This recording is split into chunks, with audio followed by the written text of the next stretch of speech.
lot of fun today. We did. We really delved into those family values. Delved? Yeah, delved. Meandered around? Meandered between adult parents and kids and marriage Marriages. and all the things. All the things that make our or make us who we are, honestly, our closest relationships. Yeah. And the difference in personality and strengths and how they can really make us better, or we can really just butt heads. And stay stuck in our stuff. Yeah, let's not stay stuck in our stuff. So I think we learned some stuff today, or maybe you did. I think I tried to teach your mom a lesson too. So my mom, I don't think, knows how to get from, like, if she sees a post about our podcast, I'm not sure she knows how to click on the link and get to where she can hear it. In fact, I posted something recently and said, Eleanor and I are talking about this lately. And then you had to click on the link to go to the other person's information, like read about. And my mom sent me a private message and said, I can't tell what you and Eleanor are talking about. So we did teach my mom a lesson, but I don't know if she's going to hear it. Well, I'll set up a meeting with her. Okay, she'll like that. She'll like that. I'm Heather. This is Jamie, and welcome to Life in Motion. So let's get started. I got chauffeured here today by my 17-year-old. How'd that go?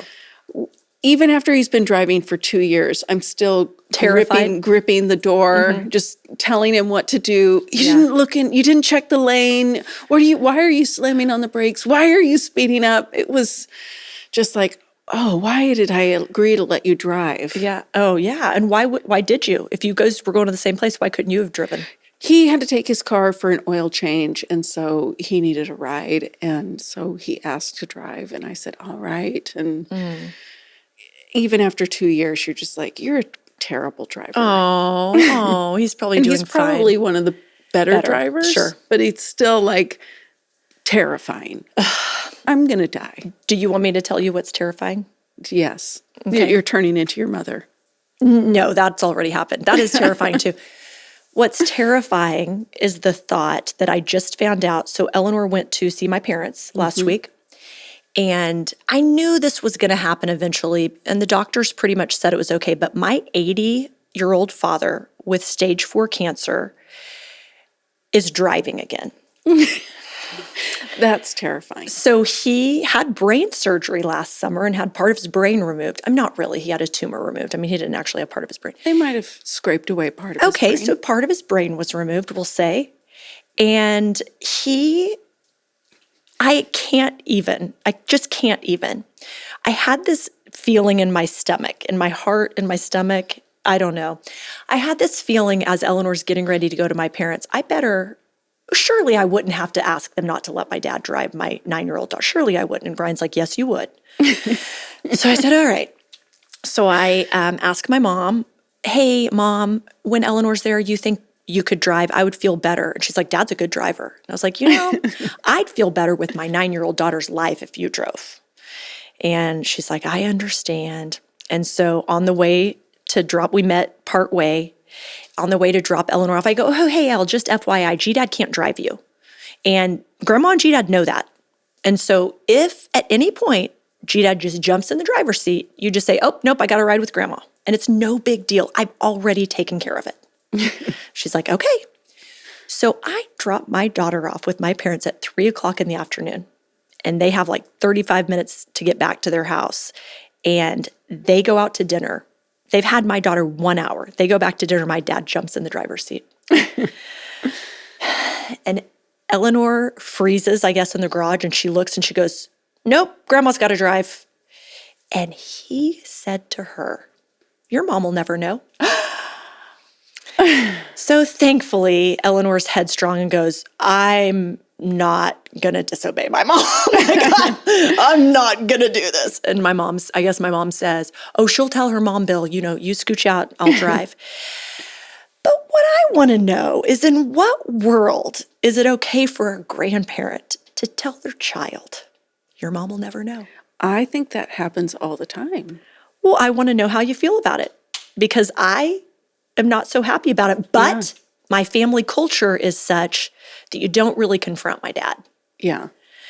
And he's 80. And so it's like, there's really no reason to start a bunch of tension and like, stir the pot at this stage of life. So I'm just going to sit on it. But between you and I, I'm just like, So is it true that there are things that are happening with my very adult parents that they just say, we don't have to tell the truth in this situation? So, you don't ever do things in your house where you're like, kids, don't tell Brian. Don't tell him we did this, because that happens in my house a lot. Oh no, I'm going to get you in trouble by accident. We do not. And the reason is, and maybe this leads to a conversation on core values, because we've talked about core values before, not on the podcast necessarily, but like, is there something to this?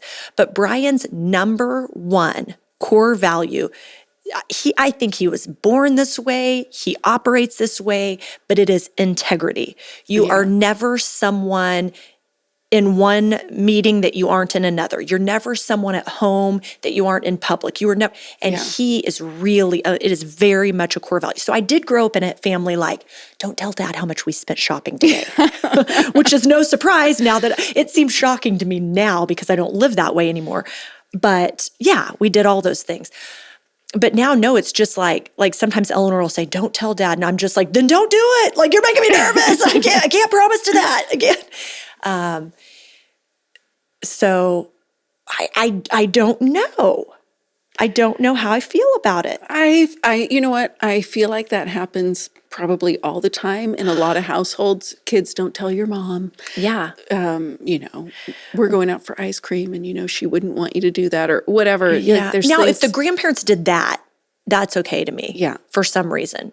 Well, a little extra sugar. I remember spending that with my grandma, and she would take us to the store and let us buy whatever we wanted. So maybe I am okay with some things and not with other things. Because if I said, don't eat too much sugar at grandma's, and grandma said, we're going to ice cream for dinner, no dinner, only ice cream, I think I'd be like, you know what?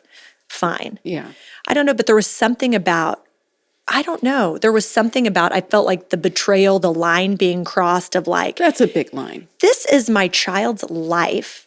And I went to my dad's doctor's appointments for the first 8 months after his surgery. So I'm in every doctor's appointment where we're talking about the cataracts on his eyes that got more significant with the cancer. And my dad's like, oh, I didn't realize it was the cancer. I was wondering why I couldn't really see those signs very well. Like all these things. And I'm just like, who let the man drive again? Yeah. He doesn't talk very much anymore. We don't know how he's doing in his brain. He doesn't even talk very much anymore. Anyway. It made me wonder about family values, core values. What do we believe? Does God put people in your family so drastically different than you for you to learn how to communicate? I mean, like, is my dad a gift to me, even if I'm not going to confront him on this? Is he a gift to me because it makes me go, oh, we're going to talk about this in my family, about honoring each other with our desires. As I'm raising adult children, I just bought a book that hasn't arrived yet, but how to parent adult children. Like, when do you give advice and when do you not? And how are we, like, what are the rules of engagement now that life is changing? When you don't even know what you're getting yourself into until with your values, because what you grow up in, it's normal. You kind of feel like, I don't know, I shouldn't speak for you. I don't know how you feel. I kind of feel like I'm the normal one and everybody else is odd. But until this current age I'm in, I always kind of thought everybody's family unit kind of operates the same as mine. Sure. And so it's very eye-opening to realize that there's all these families all doing it different. They've got their own way of spending money. They've got their own way of going on vacation. We just talked about that off the podcast. Yeah, lots of different ideas. Lots of different ideas about how things should go. And it's, Whit and I had this conversation, and I didn't even realize it. You don't even realize it until you really sit down to examine it. Otherwise, it's just an argument that you keep going in circles on. We had a discussion about how to spend money. Sure. And I was getting upset about some stuff, and I don't even know. We've had this conversation before, and I think it takes many tries to actually sink in and realize something's happening here. But of how to spend money. Yeah. And we just start talking. I'm like, why am I bothered about this? And I really had to think and examine. I realized because you're spending money that's different than my values. You spend money on things that one, don't value, or Can you give me an example that's not too personal? Like gear for a motorcycle, is that an example or no? Yeah. Just something? Is he going out to the nightclubs? I mean, No, I get it. Money? Okay, so it's as a woman, I have trouble spending money on a vacation and leaving my kids or something like that. I'm just like, oh, I have responsibilities here. And then like dropping my responsibilities, even though they're going to be fine, and planning a trip and saying, I'm going to take this time for myself and do this. Like, that's really hard for me to do. And probably, this is a very stereotypical response, but probably for most females. And the reason I say that is because there's that reel that's so popular right now, or where it's like these little old ladies that are like 90 years old and they're like, we're finally taking the girls' trip we always said we'd take. Yeah. You know, it's because their husbands are dead now. Now they can go. Now they can go. No more children in the house, no more grandchildren they're raising. They can, But he does not have a problem spending money on going on. He's really into riding motorcycles right now and going on these back road motorcycle trips. And he has no problem. Like, oh, my friends and I were planning a trip to Arkansas. We're going to be gone for 2 days. Yeah. And I'm just like, that's interesting, you know? And then, oh, we're going to do this trip here and this trip here. And I'm like, wow, why am I getting so upset about this? Because it's not that you can't afford it. Right. Okay. And it's not even that expensive. Yeah. So it's not, it's not a financial huge issue deal. necessarily. But it's like, wow, you have no problem just packing up and leaving for a week. Do you resent the fact that he's going, or are you jealous that you can't do it? Not you can't go on the motorcycle trip, jealous that you don't have the ability to set down life and take off for yourself? It's a little bit of both. Yeah. It's a little bit of both. Like, you know. Like, wouldn't that be nice? Wouldn't that be nice? Yes.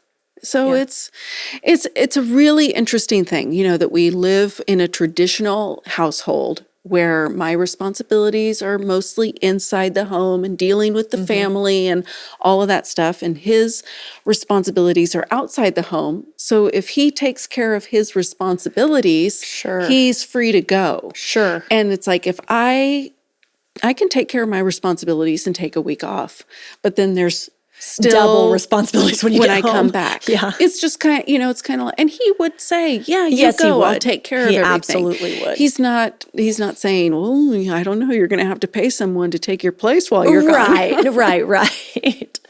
Interesting. It's just, so have you discovered what the difference in the value is?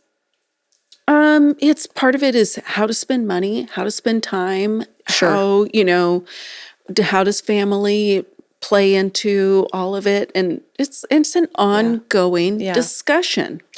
So which I don't know, will it ever 100% be resolved? Oh, that's fascinating. Well, you would like to hope so. Yeah. Goodness. But how much of this did I learn how to be a woman from my mother? How to be myself and an individual from my mother. What did I learn from my father? What did Whit learn from his mother? What did he learn from his father? That's fascinating. And how is that now playing out in our own adult lives? Oh, man. I have been making a concerted effort. I am a lot like my father, a lot more like my father than I am like my mother. Big, bold personality, a bit domineering, opinionated, headstrong. But one thing that I didn't recognize in myself until really recently, like this summer, Brian and I were talking about it. My dad has always been, like when I traveled playing softball, he drove one of the vans and the girls, everybody wanted to be in my dad's van. And I think I have friends to this day that I grew up with that maybe I haven't even seen in 20 years that will be heartbroken when my dad passes away. And he cared so deeply for people, and people feel so loved around him and all that. But he expends all of his attention outside, and then you come home and you somewhat isolate to recharge. So you're not that fun at home. And so I don't think Brian pointed that out to me, but in a conversation we were having, I realized I do that. Because I am very extroverted, but I require, it shows up in different like strengths finder tests and whatever all those personality and things are. Like, I am really on the line of how do I recharge? And I require a lot of self-reflection and alone time. Well, I feel like I get that in my home. Yeah. So it's easy to be no fun to my family and really fun to the world. And I don't want to be. So I've been making concerted effort. I say that like for the last 10 days. So I'm really killing it to just do things with Eleanor. Now, I don't want to play dolls, and I don't know that I'm ever going to want to play dolls, but there are things I do enjoy, and just making sure that I bring her along with me. Like, let's play cards. We both like that. Or even let's go to the grocery store. Oh, I don't want to go, Mom. Yeah, but we have so much fun once we do go. So we go and, we touch all the things and look at all the things and just try. And Brian said to me, Cooper, I can't get my people straight.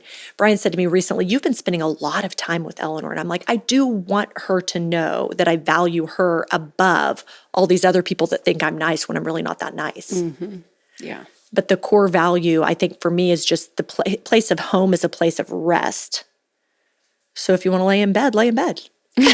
Rest, recover. You don't have to talk to each other. Yeah, but are the people in your home getting the best of you? Right, not necessarily.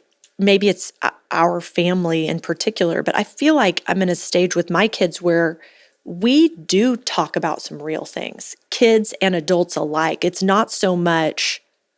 It's so different than how I grew up. Like Eleanor the other day was even saying to me, like, hey, Mom, is it okay with you that I don't know, like we had just gotten back from her being in a tutoring session, and her tutor went on a missions trip and experienced a woman receiving healing, receiving her sight. She was blind and now she sees. And she was telling us this story, and then we got in the car and Eleanor said, Mom, is it okay with you that when she told me that story, I thought, wow, I'd like to see that and experience that because I don't know if I really believe God heals or not. But we can have that conversation where if I didn't believe something as 9 years old that my parents believed, I wouldn't dare tell them. I wouldn't even tell my mom I started my period. We talked about that on a different episode. Like, we wouldn't talk about anything serious. But I think the encouragement is if you do the work of having difficult conversations with your kids and being willing to share your own vulnerabilities, they will do likewise. They won't see it as odd. Yeah. Or that's my hope, at least. I think that's true. I wonder if some of it is personality. What do you mean? Well, just because I have one child that has always been very secretive. Okay, yeah. And sneaky and unwilling to share and holds on to things. Sure. And it in some ways is a lot like me, and I don't even think she knows that she, that this is not the best way to operate. She's realizing as she matures, but just will hold on to things forever and is embarrassed to share about stuff. Yeah. I have another child that will tell you everything and more than you want to know. Like, all right, thank you. That's TMI, but I just act like it's normal because I don't want to shut her down. Right. And I wonder if some of this, you're right, personality, and some of it is the beauty of God to put different personalities and giftings and all that in the same family so we learn and grow from one another. Yeah. Because certainly them growing up in the same house with the difference, they have to notice that, whether they realize it or not. I think about Cooper and Chase. So Cooper's 18 and Chase is 16. And when Cooper graduated this year, Chase posted something on Instagram about Cooper that honestly kind of blew me away because they have butted heads their whole life. So Cooper is 98% extroverted, life of the party, busy, touchy-feely, not touchy-feely like in a loving way, like wants to poke you, wants to tickle somebody, wants pestering. That's probably a better word than touchy-feely. Pestering. Chase is very introspective and sensitive and internally processes things, does not like physical touch at all. Like he's grown into being the kind of person that like, I'll be like, can I give you a hug? And he will because he knows it's meaningful to me. I think it does zero for him. Yeah. So, Cooper's always touching and Chase is always like, stop touching me. So they have butted heads their whole lives. So on Cooper's graduation day, Chase posted on Instagram and said like, congratulations to my very best friend. And I remember growing up and I hated you. I'm just like, oh my gosh, can you even say that on Instagram to the whole world? But he did. I remember growing up and I hated you. And I remember one day mom said, I hope one day you guys can be friends. And I thought she was crazy. But now. Yeah. And so then Cooper reshared it and I reshared it. Like I was just like, this is really beautiful. Look how far they've come. And it is the single, now we have a podcast and we ride on the coattails of Church on the Move. So we've got a lot of followers because the church has a lot of followers. So there are times where people will post or comment to me more than anything, not because of anything I've ever done, because I'm part of Church on the Move. I got more comments on that post from my kids than any post I've ever made in however long. Well, it's remarkable. But people said, I hope I have this when my kids grow up. That's amazing. You're so fortunate. And I felt almost like I wish I could take it back and not post it because it made it look like, it's one of those highlight reels. It made it look like they never butt heads anymore. Mm-hmm. They're the best of friends. Everything's lovey-dovey. What really brought them there is living in a family and us not letting them behave that way. Mm-hmm. And Chase, his freshman year of high school, so this past year, he went through some very difficult stuff. And there was one point where he was having a hard time getting over it because he's so hard on himself. Mm-hmm. And, and one thing that I told him was, you didn't repent to Dad and I because we found out. And it's okay. Mm-hmm. We're walking with you and it's all good. But maybe if you obeyed the scripture that says, confess your sins one to another so that you would be healed, some of this tension would leave. Mm-hmm. So who do you want to confess your sins to? So we gave him a couple options. He's looking at me like, you got to be kidding me. We're like, Cooper, he's safe. Lee, that's Brian's best friend, he's safe. Pastor Greg, your youth pastor, he's safe. Why don't you pick one? And he's like, you got to be kidding me. And I'm like, I'm serious. Like spiritually, this is what we do. And this is how we move past this. So he chose Cooper. And so they're probably going to hear this and then no, but what we did behind the scenes was then Brian and I talked to Cooper. We're like, Chase is going to confess a sin to you. And it's not that big of a deal, but you tend to be judgmental. So we need you to pray and prepare your heart for how you're going to receive him. Because when people are truly repentant, you don't get to judge them for their behaviors. So, and Cooper even sat down with Lee, Brian's best friend, because Lee is a care pastor at our church. And Lee's just like, here's how you do this. Here's how you walk this out. And so it seems like, they're best friends. We have very intentionally walked them through some things to get to where they are, and they still drive each other crazy. Mm-hmm. But we coached Cooper. Cooper's ready to receive Chase. Chase talks to Cooper about something that he doesn't want to talk to him about, but he knows his brother's safe. They talk. They form this bond. So then Chase bumps up against something else later in the year and I apologize, Chase, if you're listening. Dad and I pray that anything you need to learn while you live under our roof, it will happen while you live under our roof. So things keep happening. It's not personal. The Lord is answering our prayers. So he bumps up against some relational issues with some classmates. And who steps in? Cooper steps right in and is just like, here's what I would suggest you do. Let me help you. Mm-hmm. Are you okay? How can I stand with you on this? So they really do love one another. And just yesterday, I hear Chase yelling through the house, do not touch me. You know I hate it when you touch me. Leave me alone. So I say all that because I got all those comments of like, I wish I had what you have. It's that highlight reel mentality. Like, what I have is not easy Or perfect. or perfect. And I'm still going, quit yelling at each other. I'm yelling downstairs. They're yelling upstairs. Cooper, quit touching him. He needs to get over it. He knows I touch people. You can't touch him. Like, just whatever. It's not easy and it's not perfect, but I think God gives us the differences. I think my dad at 80 years old is still a gift to me, even in my frustration, because it starts conversations at home. How do you guys want me to interact with you as you're getting older? Yeah. What am I doing that drives you crazy? Yeah. And like, you want me to tell you? Kind of. And right now it's still fairly innocent. Like the way you clear your throat in the morning before you have your coffee. I'm just like, well, I can't make that quit.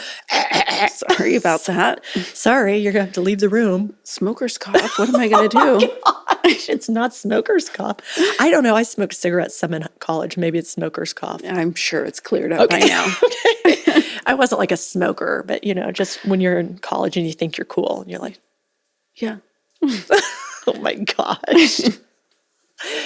Oh, maybe I shouldn't have shared that. It's fine. It's fine. We all did dumb stuff like that, right? I did.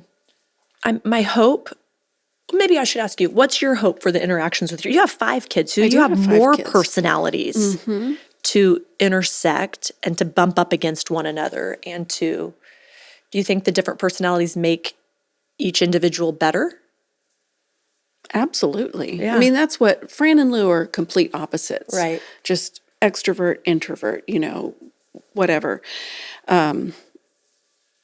What's their age difference? 2 years. 2 years. And so we have been telling them since they were little, and they will get along really well. Like nobody makes Lucy laugh like Fran. Sure. Like, they just can have the best time together, and then they can be at each other, just all out war.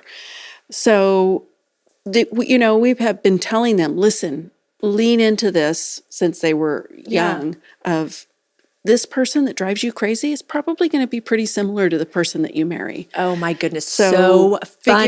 You're right. Figure out how to learn and relate and figure out this argument and solve these problems now, because it'll be so much easier for you than when you get married and you're surprised at who you married. Like, I wasn't expecting you to be like this. Right. Oh my goodness, I've never thought,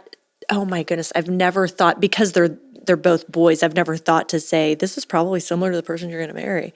And I still don't know that I will say that, but that's probably true. It's true. That person that is just so different from you, and they show you this new perspective on life, so and they're beautiful. so fun, and they have all this, they just, they're just wonderful. And then you get married and you realize you are the opposite of me, and I hate you. Right. Oh, hate you. That's so strong. But we've all probably said it before. Yeah, I've jokingly said over the years, you know this. I don't know if I'm joking or not.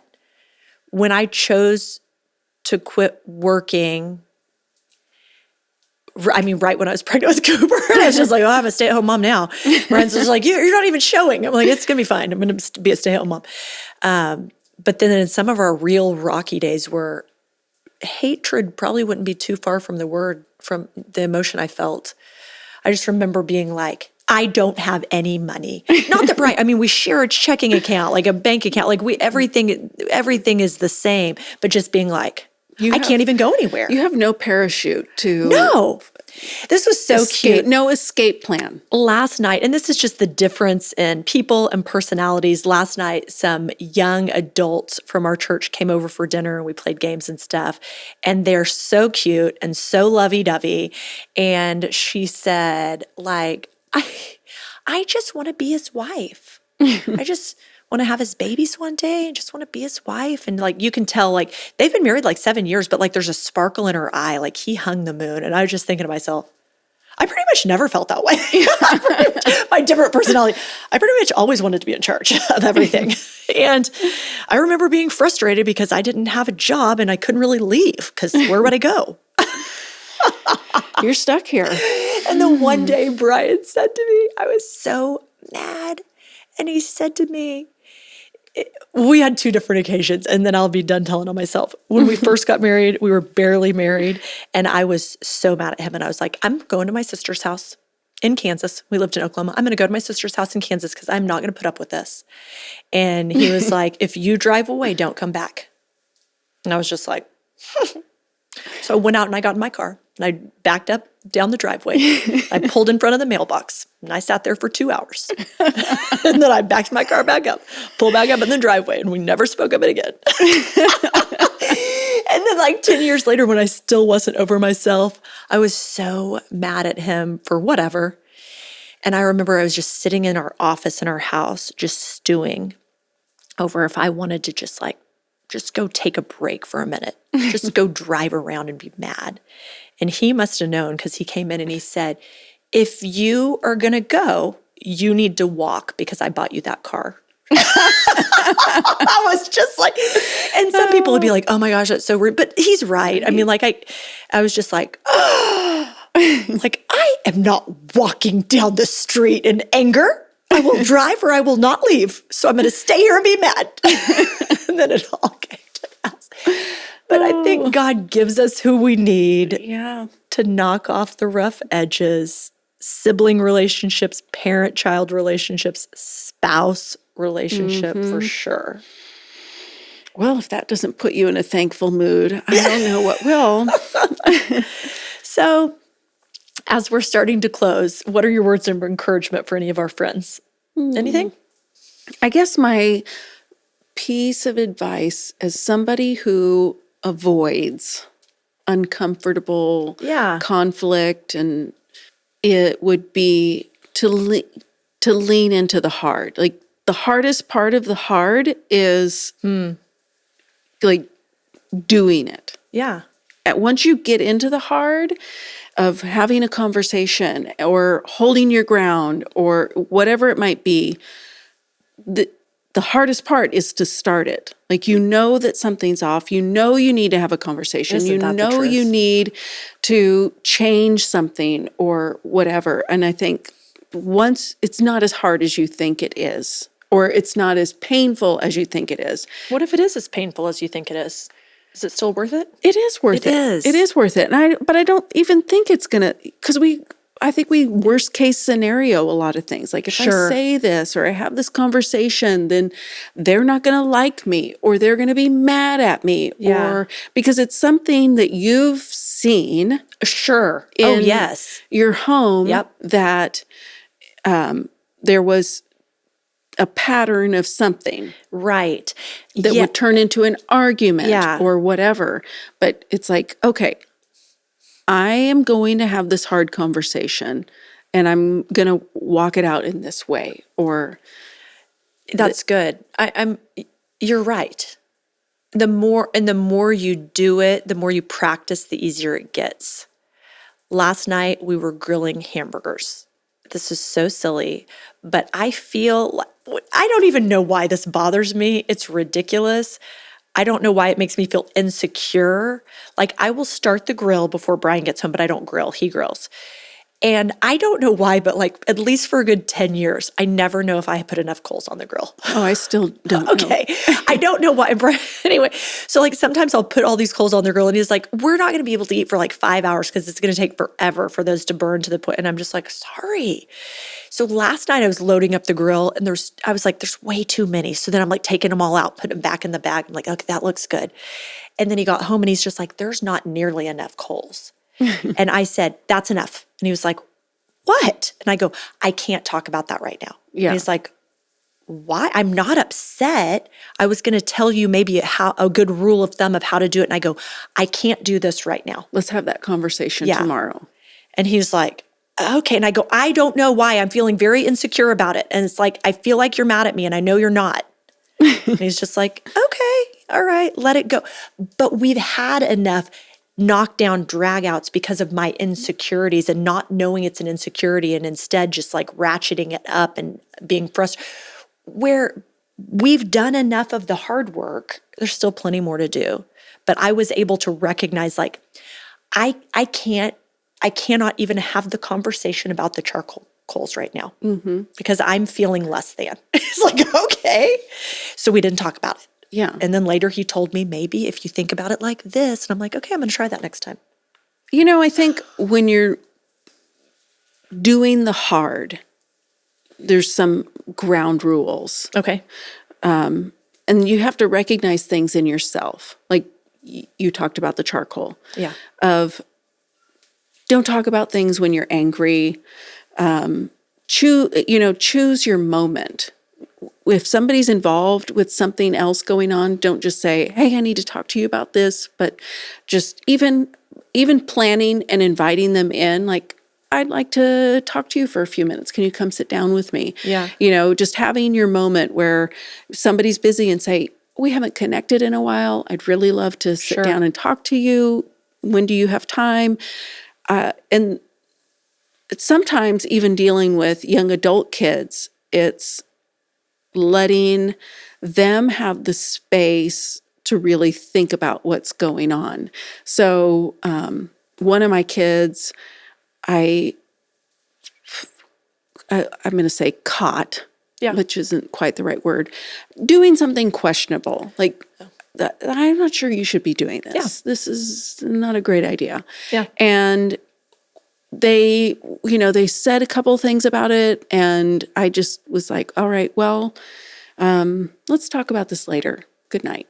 Oh, wow. And so the next day, I had them in a moment, and I'd like, do you want to talk about what happened last night? Like, and immediately, they're, yeah, I do need to talk about that. And having the space to give them to recognize what's happening or to think about it's like choosing your moment, giving space to people instead of when you're like, I'm going to talk to you about this right now. Yeah. You're still putting your will, your values on them. Ouch. Giving Are you trying to coach me moment. Right now, or we're just having a conversation? Both. If you pick up some wisdom, if it rubs off on you, that's all God. Okay. You know what? You said that joking, but as you were talking, I was even thinking, I try not to make, I don't know if it's Pat or Pat answer. Oh, it's a Pat answer. Pat. Okay. I try not to make Jesus a Pat answer because really it's a relationship. But I think even you saying, we're not going to talk about this tonight, why don't you go to bed, is more than likely the Holy Spirit nudging you in the direction that's going to best benefit your relationship. So we're sharing a lot of things, but the one advantage we have to so many people is we are Christ followers. Mm-hmm. And we do have the Holy Spirit guiding us, and we blow it sometimes and run right past or run right over him and do our own thing. Or I shouldn't say we. I do that. We all do. But I do think that some of these things, like when we say lean in, it's like lean in as the Holy Spirit leads you and guides you. So if you don't know Jesus, maybe that's the starting point of all of this. Mm-hmm. Or maybe it absolutely is. But that's so helpful. Something I do that you don't tend to do is over talk. That's true. I even notice, and it's something I notice I do, and I'm working on it, but it happens so easily that I haven't figured out how to stop it yet. But if I say something that I think is funny, or if I say something that elicits laughter or whatever, then I say it again. It's just like, you already said it. If I'm telling a story, like the main point, people go, oh my goodness. Then I repeat, like, just say it once and cut it out. I'm married to somebody like that, so I'm used to it. Just like, oh, that material was good. You guys liked it. Here it comes again. I say that jokingly, but you told me one time on this podcast, they don't want to hear it. I don't think you said it in that tone. I didn't say it in that tone. That was so rude. They don't want to hear it, though. But I don't always pick my timing right. And I do often repeat myself, and I do often raise the tone of my voice. And so your tips are very helpful. That's what I'm here for. Good. Helpful tips. Helpful tips. So pick your timing. Lean into the Holy Spirit. Maybe don't react in anger. Yeah. Or, even take a moment. You're angry, you're frustrated, you're feeling something. Take a moment by yourself and write some things down. What am I feeling here? Why am I feeling it? What was it that sparked this feeling? So if you can identify those things, it helps you to identify your values that can say, here's my value, and it's coming into conflict with something that you're doing. And how do we live in this relationship with Brian has a values? value of like dealing with it quick. Like you don't let the sun go down on your anger. Like deal with it, hit it head on. And I've now realized 20 years into my marriage that I have a lot of insecurities that I didn't know were insecurities. And so if we deal with it too quickly and he bumps up against an insecurity of mine, we don't come to a resolution. I get hurt. So therefore I get angry and then I lash out and then I hurt him. When in all the while he started off trying to resolve an issue that then spirals into this ugly beast of a situation that never needed to happen. Which you're learning because you bump into something and you feel that, and you can, if you can say, I need to take a pause. Yeah. And feel, you said something, I'm feeling something, I need to think about why I'm feeling charcoal. it. Yeah. So let's just take a pause and I'm going to get back to you in 5-10 minutes, which is one thing that Whit and I had to do is we're getting in an argument about something and he would just keep badgering me. Why are you doing this? Why are you saying this? Why won't you say anything? Badgering is such a hurtful word to people like us. But it's the most absolute accurate word. You're either badgering me or you're hitting me over the head with a 2x4. I'm not exaggerating when I say that. And finally, we learned I have got to take a time out here. I need to think about, why is this hurting me? What response do I have for this conflict? Give me some space. You know what's interesting as you say that, when we took the older kids, Cooper and Lucy both got that aptitude testing. One thing that came out in Cooper's aptitude test, which I always tell the part about he and I are so much alike, which is true.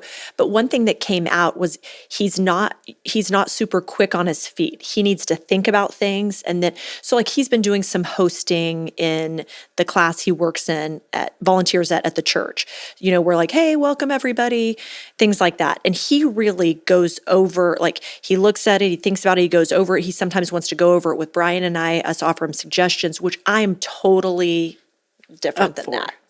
I am just like, practice for what? Like, just go up and share with them who you are. Hey.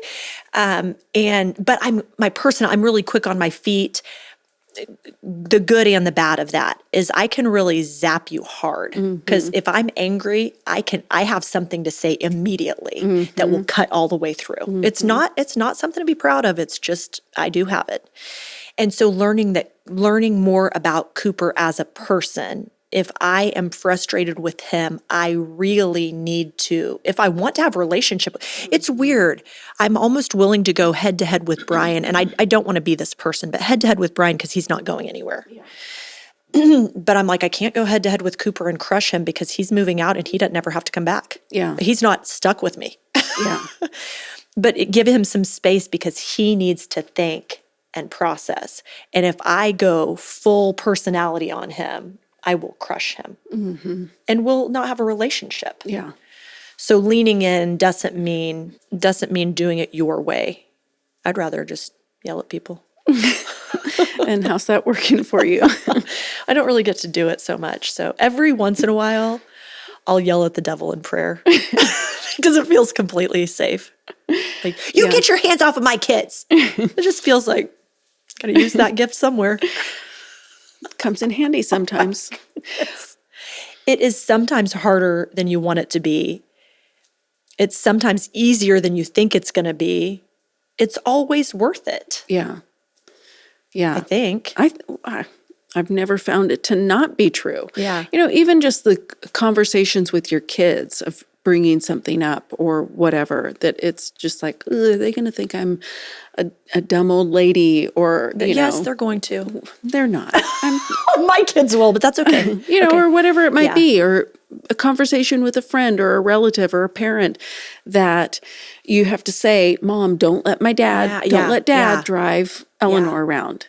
that you think, well, she could get really mad and say, well, then Eleanor can't come spend the night or whatever. No, what she did, which, just the whole story, what she did was then when Eleanor finally came home, she goes, I'm so glad I went, Mom, because I think Grandma needed a counselor. What did Grandma talk to you about? But she's in a hard season. Yeah. So she told Eleanor, I just wish that your mom would let G-Dad drive. He's a really good driver. And so Eleanor goes, he probably is. She won't let me, Grandma. He probably is. Yeah. But yeah. It's interesting that your dad has been doing what he wants to do for 80 years. Right. And now your mom has to say, no, you can't do that anymore. And probably should be saying, you're not going to drive anymore because he's missing part of his brain. Right. He's got problems with his eyes. Yeah. He should not be driving. If he kills somebody. I know. Then I don't know if your mom listens to the podcast or not, but I don't think she knows how to get from the link to the actual podcast. How hard is it for her at 70-something to now tell your dad, you can't do this anymore? What's interesting? And she can't do it. What I'm watching is she can't do it. Yeah. Because it's been 70 plus years of she doesn't, that's not how they interact. Yeah. Yeah. She also told Eleanor in one of their counseling sessions that she'd like to downsize the house because it's just too much to take care of right now. And Eleanor goes, okay, let's do it. What do we need to do to get this house ready to sell? And my mom's like, oh, G-Dad won't let us do that. She's like, okay, so we're not selling the house. She's like, sorry, Eleanor, about your whole counseling session. Eleanor's like, I think I helped her a lot. My goodness. But as my kids are aging, I want to make sure that I say, that I model for them and that I say to them and that through lived experience, they realize that I want them to find me to be a safe place. Yeah. Like I want my kids as they launch to be able to come home and say, I'm not accepting opinions right now or suggestions. I want them to be able to say that. Mm-hmm. Or, like I want to be the grandmother that says, how do you want me to do this? Like, how do you, mm-hmm. I don't want to, we bumped up against some of that when we first started parenting of grandparents with really great intentions that you're like, no, thank you. I don't want that opinion or advice on how we're raising our kids. Yeah. But man, I'm going to have to continue to grow up and set down my opinions. How do you think that's going to go? Just you can job keep stability. Your We're going to have a podcast now for another 25 years because I'm going to become a grandparent one day. But anyway, I guess we're good. Yeah. Okay. We've talked it out. Out. We've figured it out. We've shared with you what we've figured out. Thanks for coming along with us. And we hope that you are having real conversations in your families like we are in our family. Families. We've got 2 families in our family. Anyway, it's been fun today. We thank you for tuning in and we'll see you next time.